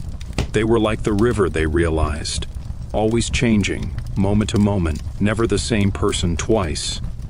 The self they had been yesterday was gone, as surely as yesterday's water was gone. The self they would be tomorrow did not yet exist. There was only this self, this moment, this breath, this heartbeat. And yet something persisted. Something remained constant through all the changes. Not the thoughts, which came and went like ripples on the surface. Not the feelings, which rose and fell like the level of the water. Not even the body, which was slowly changing, cell by cell, year by year, becoming something new while still remaining recognizably itself. What persisted was awareness, consciousness, the simple fact of being present, of experiencing, of knowing that you existed. This was the deepest teaching of the river the traveler understood, the teaching about what they truly were. Not the changing content of their experience, the thoughts, the feelings, the sensations, the memories, but the unchanging awareness in which all that content appeared. They were not the water, they were the riverbed. They were not the waves, they were the ocean. They were not the clouds, they were the sky. The sun rose as they sat there, burning away the mist, flooding the valley with golden light. The river transformed, becoming a ribbon of fire, of molten gold, of liquid light. The traveler watched this transformation with wonder, with gratitude, with the simple joy of being alive to witness such beauty. They did not move. They did not need to move. Everything they needed was right here, in this moment, on this rock, beside this river. The whole universe was contained in this small scene. The water, the light, the air, the stone, the self that witnessed it all. Nothing was missing. Nothing was lacking. Everything was complete, perfect, whole. The morning passed slowly, measured in the movement of shadows, the changing angle of light, the gradual warming of the air. The traveler eventually rose from their rock and walked along the riverbank, following the water downstream, curious to see where it led. The valley narrowed as they walked, the hills on either side drawing closer together, the river picking up speed as it was funneled through the tighter space. The sound of the water changed too, becoming louder, more insistent, the gentle music of the wider stretches giving way to something more urgent, more alive. The traveler followed the sound, climbing over rocks, pushing through bushes, making their way along the increasingly rugged bank. They could feel the air changing, becoming cooler, damper, charged with something they could not name. The sound grew louder still, a roar now, a thunder, and then they rounded a bend and saw it. A waterfall. The river poured over a cliff face, dropping perhaps 50 feet into a pool below. The water fell in a single unbroken sheet, white and wild, crashing into the pool with a force that sent spray high into the air, creating a permanent mist that caught the sunlight and fractured it into rainbows. The sound was overwhelming, filling the air, filling the body, filling the mind until there was room for nothing else. The traveler stood at the edge of the pool and simply stared. They had never seen anything like this. The power of it, the beauty of it, the sheer overwhelming presence of so much water and so much motion, falling and falling and falling without end. They found a rock at the edge of the pool, far enough from the falls to avoid the worst of the spray, but close enough to feel its cool mist on their face. They sat down and let the waterfall fill their senses. The roar of it drowned out all thought, all worry, all the endless chatter of the mind. There was only this, the water, the sound, the mist, the rainbows, the raw power of nature expressing itself without restraint. The traveler understood why people had always been drawn to waterfalls, why they appeared in myths and legends, why they were considered sacred by so many cultures. There was something about falling water that spoke to something deep in the human soul. Perhaps it was the reminder of impermanence, the visible demonstration that everything flows, everything changes, everything moves toward its destination whether we will it or not. Perhaps it was the power, the reminder that nature was vast and wild and ultimately beyond human control.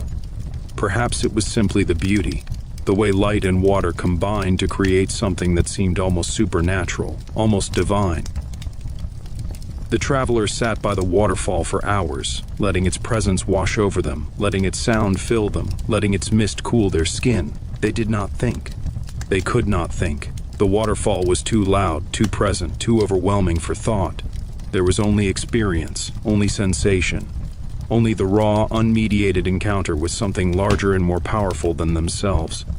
When they finally rose to leave, they felt scoured clean, as if the waterfall had washed away not just dust and sweat, but something deeper. Old patterns, old habits, old ways of being that no longer served them. They felt new, fresh, ready for whatever came next. The walk back to their camp was slower, more contemplative. The traveler moved through the valley with a heightened awareness, noticing details they had missed before. The way certain flowers turned to follow the sun, the way insects moved in patterns that seemed random but might contain some hidden order, the way the grass bent in the wind, each blade responding to the same force yet moving in its own unique way. They thought about the waterfall and what it had taught them. The lesson seemed to be about surrender, about letting go. The water did not resist the cliff. It did not try to hold on, to stay where it was, to avoid the fall. It simply flowed, following the path that gravity laid out for it, trusting that the pool below would receive it, that the journey would continue, that falling was not ending but transforming. Could they live like that? Could they move through life with that kind of trust, that kind of surrender? Could they stop resisting the cliffs they encountered? Stop trying to hold on to what was already passing? Stop fearing the falls that were inevitable? The traveler did not know, but they wanted to try. They wanted to learn to flow like water, to fall like water, to trust like water. They wanted to let go of the illusion of control and discover what lay on the other side of surrender. The afternoon sun was warm on their shoulders as they walked. The valley spread out around them, beautiful and peaceful, a sanctuary that asked nothing and offered everything. They felt grateful to be here, grateful to have found this place, or to have been found by it, grateful for the river and the waterfall and the lessons they offered, grateful for the simple fact of being alive, of being conscious, of being able to experience this world in all its beauty and mystery. They reached their camp as the sun was beginning to sink toward the western hills. The cave that had become their home was cool and welcoming, the entrance framed by wildflowers that had begun to bloom since their arrival, as if the valley itself was decorating their dwelling, making it more beautiful, more alive. The traveler gathered some food, berries they had picked that morning, nuts they had collected the day before, fresh water from the river carried in their water skin. They sat at the entrance to the cave, looking out over the valley, eating slowly, savoring each bite, feeling the nourishment enter their body and become part of them. The food tasted better here than any food had ever tasted, not because it was special or rare or prepared with great skill, but because they were truly present to it. They tasted each berry fully, felt its sweetness burst on their tongue, noticed the subtle differences between one berry and the next. They chewed each nut thoroughly, appreciating its texture, its earthiness, the way it satisfied something deep in their body. They drank the water with gratitude, feeling it cool their throat, feeling it become part of their blood, their cells, their very being. This was another teaching, they realized, a teaching about presence, about attention, about the way that full engagement with even the simplest things could transform them into sources of profound satisfaction. They had spent so much of their life eating without tasting, looking without seeing, living without being fully alive. But here, in this valley, they were learning a different way, a way of being that turned every moment into a gift, every experience into a treasure, every breath into a prayer of gratitude. The evening came softly, the light fading by degrees, the colors of the sky shifting through their nightly progression of gold and pink and purple and deep blue. The traveler watched the sunset from their spot at the cave entrance, feeling the air cool around them, feeling the day release its hold and give way to night. The stars emerged, as they did every night, filling the sky with their ancient light. The traveler lay back and watched them.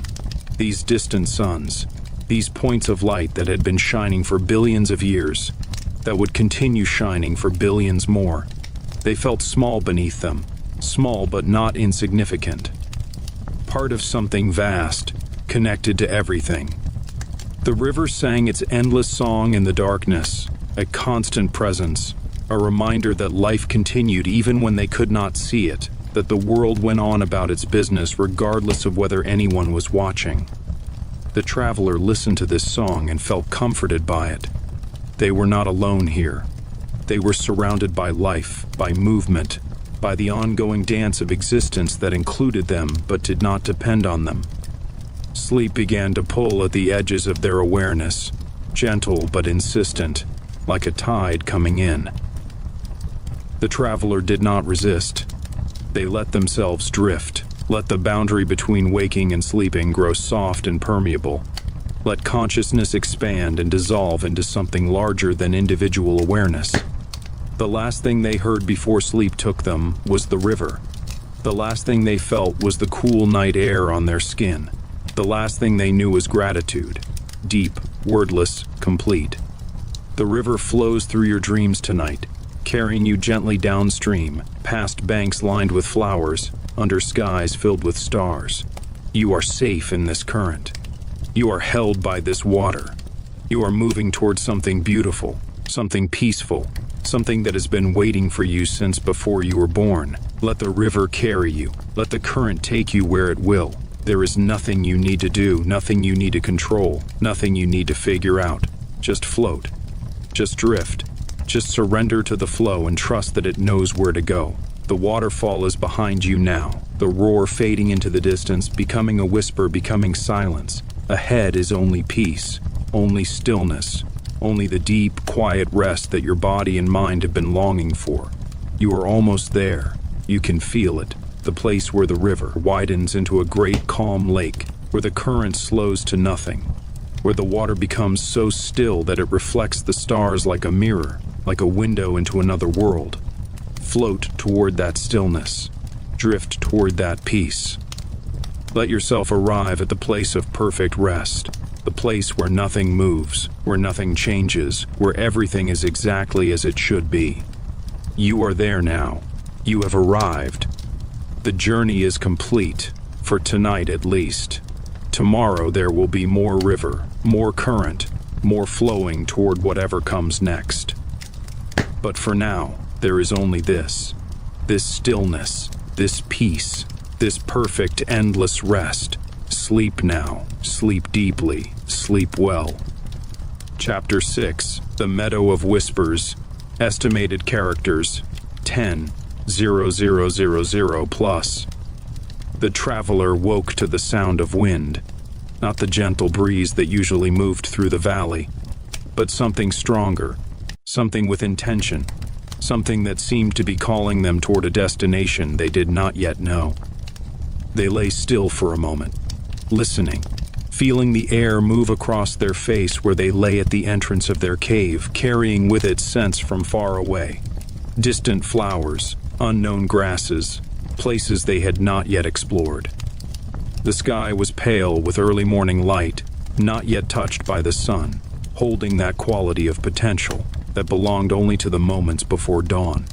The traveler rose slowly, their body stiff from sleep, but pleasantly so. The kind of stiffness that came from deep rest, from hours of stillness, from dreams that had carried them through landscapes they could not quite remember but that had left them feeling peaceful and renewed. They stood at the entrance of their cave and looked out over the valley. The wind was moving through the grass in waves, creating patterns that looked like water, like the surface of a green ocean responding to invisible currents. The trees on the hillside swayed and whispered, their leaves rustling with a sound that was almost like speech, almost like language, as if they were trying to communicate something important to anyone who would listen. The traveler had learned to pay attention to such things. The valley had taught them that nature was always speaking, always offering guidance, always pointing the way toward whatever needed to be discovered next. They just had to be quiet enough to hear, still enough to notice, open enough to follow. Today, the wind was telling them to explore, to move beyond the familiar paths they had worn along the riverbank, beyond the waterfall they had visited, beyond the boundaries of the territory they had come to know. There was more to this valley than they had discovered. There were secrets still waiting to be revealed. The traveler gathered a few things: water, some food, their blanket in case they decided to rest somewhere far from the cave, and set out in the direction the wind seemed to be blowing, toward the eastern hills, toward a part of the valley they had not yet explored. The walk took them through terrain that changed gradually as they moved. The riverbank gave way to rockier ground, scattered with boulders that looked like they had been placed there deliberately, like the pieces of some giant's game abandoned long ago. Wildflowers grew in the spaces between the rocks, hardy little plants with bright blooms that seemed to glow against the gray stone, spots of color that drew the eye and lifted the spirit. The traveler moved slowly, stopping often to examine things that caught their attention. A lichen-covered rock with patterns that looked like a map of an unknown country. A small pool of rainwater collected in a hollow, perfectly still, reflecting the sky like a tiny mirror. A beetle making its patient way across the ground, its shell iridescent in the morning light, shifting from green to blue to purple as it moved. Each of these small things felt significant. Each observation felt like a conversation, a moment of connection between the traveler and the world they were moving through. They had learned that nothing was insignificant, that everything was worthy of attention, that the smallest details often contained the deepest truths. The ground began to rise as they approached the eastern hills, the slope gentle at first but gradually steepening. The traveler climbed without hurrying, letting their body find its own pace, stopping to rest whenever they needed, drinking water, eating a few bites of food, simply sitting and looking back at the valley spread out below them. From this height, the valley looked different. They could see the whole of it now, the river winding through like a silver thread, the meadows on either side, the cave that had become their home, the waterfall in the distance catching the light and throwing it back in fragments of rainbow. It was beautiful from up here, beautiful in a different way than it was beautiful from below, more complete, more whole. A single unified landscape rather than a collection of separate places. The sun was setting as they reached their cave, painting the sky in shades of orange and pink and deep purple. The traveler sat at the entrance and watched the colors change, watched the light fade, watched the stars emerge one by one from the darkening blue. The river sang its evening song, and the wind whispered through the grass, and somewhere in the distance an owl called, its voice lonely and beautiful and perfectly at home in the gathering night.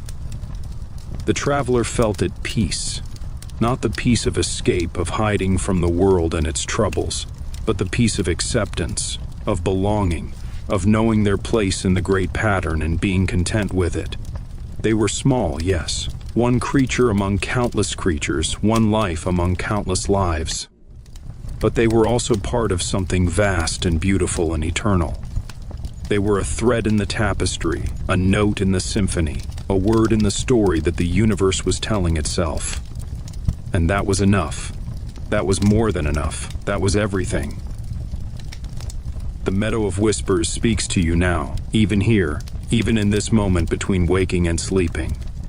Its voice is soft, barely audible, but if you listen closely, you can hear it, in the sound of your own breath, in the beating of your own heart, in the silence between thoughts, where something deeper than thought resides.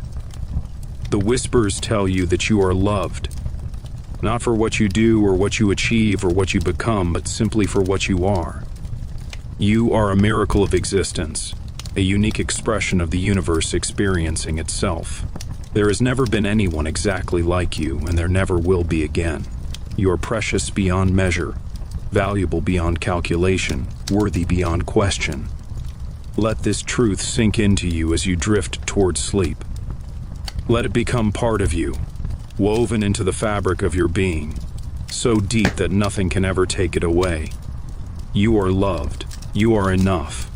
You are exactly where you need to be, doing exactly what you need to be doing, becoming exactly who you need to become. The whispers will continue through the night, speaking their ancient truths to anyone who will listen. And even in your deepest sleep, some part of you will hear them. Some part of you will receive their message and hold it safe until morning. Rest now in the knowledge of your own belonging. Rest in the web of connection that holds you always. Rest in the love that surrounds you, that fills you, that is you. Sleep now. Sleep peacefully. Sleep in the arms of the universe that made you and loves you and will never let you go. The days in the valley had begun to blend into one another, each one flowing into the next, like water flowing into water, like breath flowing into breath. The traveler had lost count of how long they had been here, weeks perhaps, or months, or some measure of time that had no name. It did not matter. Time had become irrelevant, a concept from another life, a way of measuring that belonged to the world they had left behind. But something was changing. The traveler could feel it, though they could not name it. A stirring in the air, a shift in the quality of light, a whisper beneath the whispers, speaking of movement, of transition, of a threshold approaching that would need to be crossed. They woke one morning to find the valley transformed. Mist filled every hollow and depression, so thick and white that the world seemed to have been erased and redrawn in shades of pearl and silver. The river was invisible, though they could hear it singing somewhere in the whiteness. The hills had vanished, the trees had vanished. Even the entrance to their cave seemed to open onto nothing, onto a void, onto a blank page waiting to be written. The traveler stood at the edge of this whiteness and felt no fear. They had learned to trust the valley, to trust the journey, to trust whatever came next. If the world wanted to disappear into mist, then there must be a reason. If the familiar landmarks wanted to hide themselves, then perhaps it was time to navigate by something other than sight. They stepped into the mist. The experience was unlike anything they had known before. The whiteness surrounded them completely, above and below and on all sides, so uniform and featureless that they could not tell if they were moving or standing still. Sound was muffled, distorted, coming from directions that seemed to shift and change. Their own footsteps sounded distant, as if someone else was walking nearby, matching their pace, accompanying them through this strange white world. The traveler walked without knowing where they were going. They could not see the ground beneath their feet, could only feel it. Sometimes grass, sometimes stone, sometimes something softer that might have been moss or might have been something else entirely. They moved by instinct, by intuition, by the same inner guidance that had brought them to the valley in the first place. Time passed, or did not pass. Distance accumulated, or did not accumulate. The traveler walked through the mist, and the mist walked through them, and the boundary between self and world grew thinner than it had ever been, until they could not say with certainty where they ended and the whiteness began. And then, gradually, shapes began to emerge from the mist. Vague at first, mere suggestions of form, darker patches in the uniform white. But as the traveler continued walking, the shapes grew clearer, more defined, until they resolved into something recognizable. Trees. But not like any trees the traveler had seen before. These trees were enormous, larger even than the ancient ones in the grove. Their trunks so wide that a dozen people could not have joined hands around them. Their bark was pale, almost white, blending with the mist so that it was hard to tell where the trees ended and the air began. Their branches reached upward and outward, disappearing into the whiteness above, creating a canopy that was felt rather than seen, a presence overhead that filtered the light into something soft and dreamlike. The traveler walked among these ghost trees, these pale giants, feeling the weight of their presence, the depth of their silence. There was no wind here, no bird song, no sound at all except the soft pad of their own footsteps and the quiet rhythm of their own breath. The mist muffled everything, absorbed everything, created a cocoon of stillness that was both peaceful and profound. They came to a clearing, or what felt like a clearing, a space where the trees drew back and the mist thinned slightly, allowing a diffuse light to filter down from above. In the center of this clearing stood a single tree, different from the others, smaller, more delicate, with branches that curved and twisted in patterns that seemed almost intentional, almost meaningful, like calligraphy written in wood. The traveler approached this tree slowly, reverently, sensing that they had arrived somewhere important, somewhere significant, somewhere that had been waiting for them since before they began their journey. The tree seemed to glow faintly in the mist, its pale bark luminous, its twisted branches reaching toward them like arms, like an invitation, like a welcome.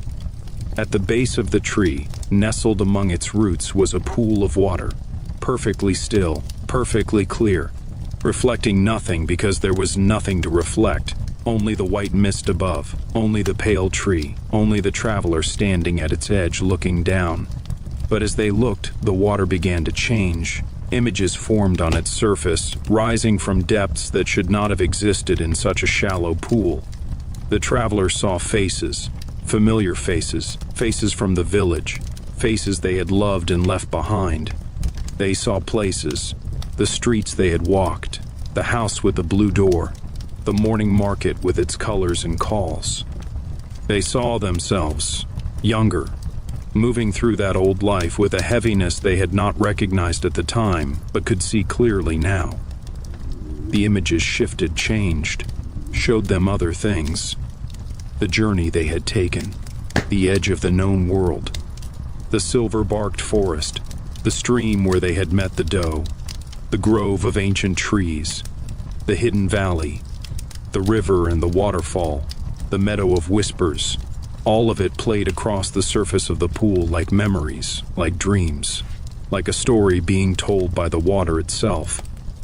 And then the images showed them something new, something they had not yet experienced. A path leading out of the valley, climbing into mountains they had not explored. A pass between peaks, narrow and windswept, and beyond the pass, something vast and bright, something that hurt to look at even in reflection. Something that called to them with a voice that was not a voice, a summons that was not a summons, a promise that was not a promise, but something deeper. Something truer, something that had no name. The traveler looked up from the pool, their heart beating fast, their breath coming quick. They understood now what the mist had been telling them, what the valley had been preparing them for, what this whole journey had been leading toward. There was more. There was always more. The valley had been a resting place, a sanctuary, a school where they had learned the lessons they needed to learn. But it was not the destination. It was not the end. The end, if there was an end, lay beyond, over the mountains, through the pass, toward that brightness they had glimpsed in the pool, that mystery they could not name, that calling they could not ignore. The mist began to thin as the travelers stood by the pool, processing what they had seen, what they had understood, what they now knew they must do. The pale trees emerged more clearly from the whiteness, their forms solidifying, their presence becoming more definite. The light grew stronger, warmer, taking on the golden quality of late morning, of a day that had been waiting patiently for them to be ready to receive it. By the time the mist had fully lifted, the traveler found themselves in a part of the valley they had never seen before. The ghost trees were real, ancient beeches with smooth gray bark, their branches creating a cathedral ceiling of green and gold above. The clearing was real, a circle of soft grass surrounded by these gentle giants. The pool was real, a spring bubbling up from the earth, clear and cold, reflecting now the sky and the trees and the traveler's own face looking down. But the images were gone. The visions had faded. Only the memory remained, and the knowledge, and the certainty of what came next. The traveler knelt by the spring and drank deeply. The water was sweet and cold, tasting of stone and earth and something else. Something that might have been magic, or might have been simply the taste of water that had never been touched by human hands, that had been flowing from this spot since the world was young.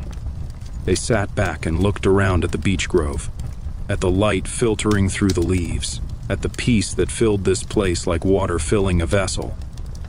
They felt grateful for the valley and everything it had given them, grateful for the lessons and the healing and the transformation, grateful for this moment of clarity, this vision of what lay ahead, this knowledge that the journey was not over but was only beginning a new chapter. They thought about the village, about the people they had left behind. They had not thought about them much during their time in the valley. The present had been too full, too rich, too demanding of attention.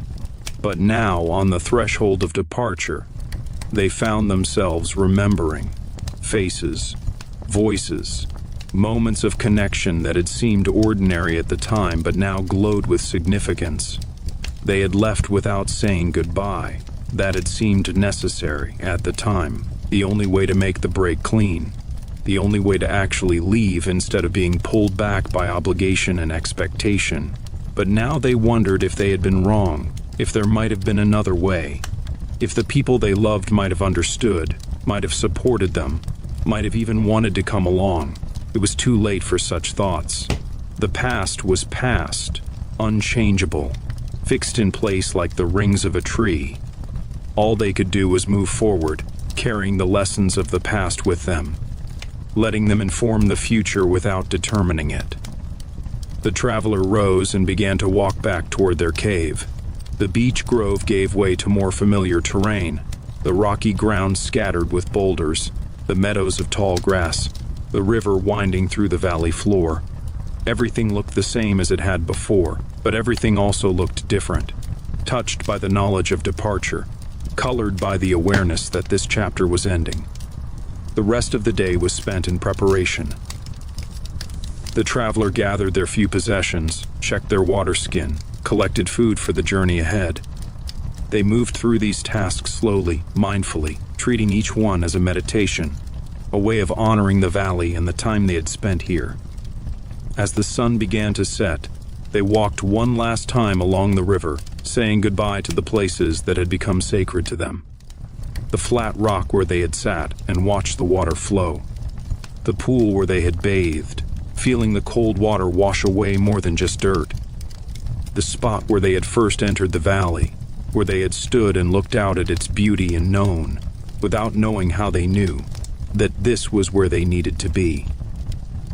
They visited the waterfall one last time, standing in its mist, letting its roar fill them, letting its power remind them of the lessons it had taught about surrender, about letting go, about trusting the fall.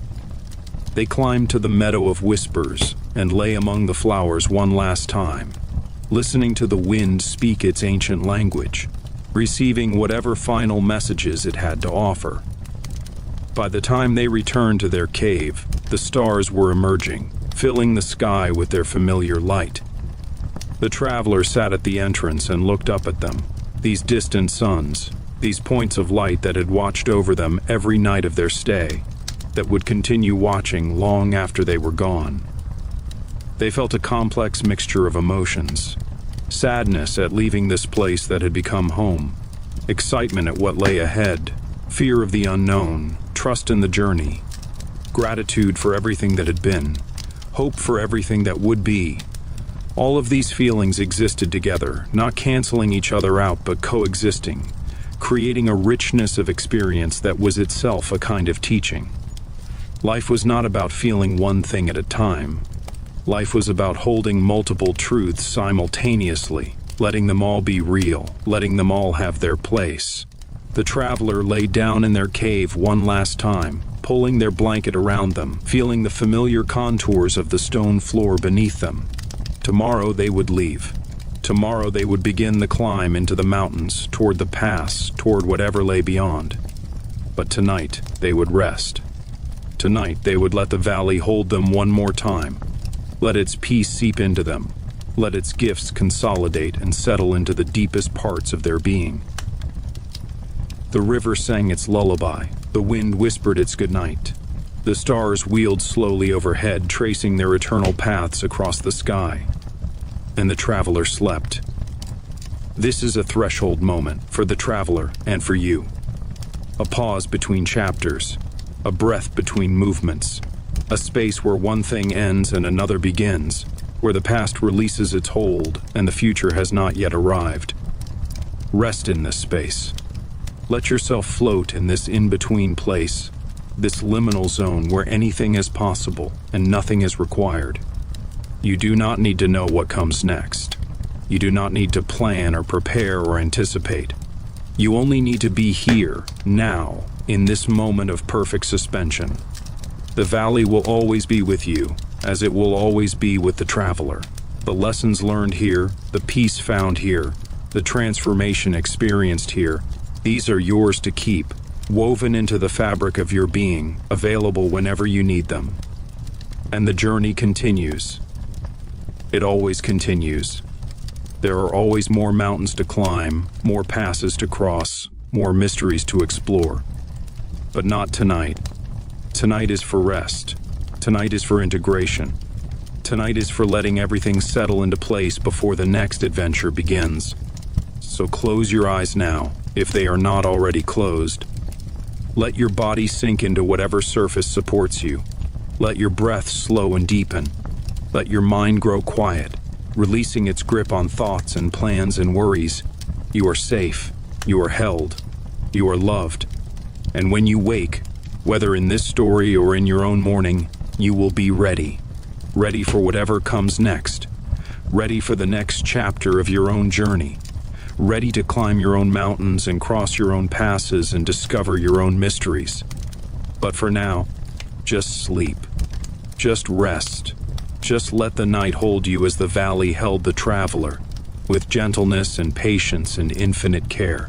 Sleep well, dear listener. Sleep deeply. Sleep peacefully.